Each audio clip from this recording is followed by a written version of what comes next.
গতকালকে রাত্রে একটা পেশেন্ট আসে, ওকে নাম যখন আমরা জিজ্ঞেস করি, ও পুরো নাম বলেনি, অর্ধেক নাম বলেছে। পুরো নাম জিজ্ঞেস করে আমাদের উপরে চড়াও হয়েছে। বোধ পেশেন্ট পার্টি দুজন ছিল, তারা সবাই চড়াও হয়েছে।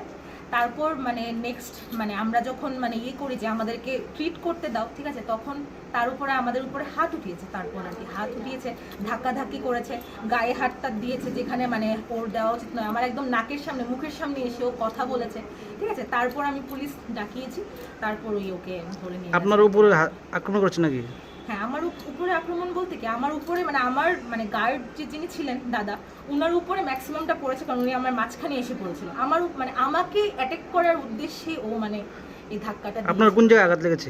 আমার নাক, ঠিক আছে, নাকের নিচটা আর ঠোঁট নিয়ে আমার লেগেছিল, অনেকটা টাইম ফুলেছিল। তো তার নাম বলতে পারবেন? নৃপেন দেব বর্মা, বাবার নাম চিত্তরঞ্জন দেব বর্মা, ওদের বাড়ি হয়েছে ভাটিবাড়ি। এখন কি মামলা করবেন তার বিরুদ্ধে? আমার তো মামলা করার ইচ্ছে, হ্যাঁ, অলরেডি তো লকআপেই আছে, আর মানে মামলাই করার ইচ্ছে।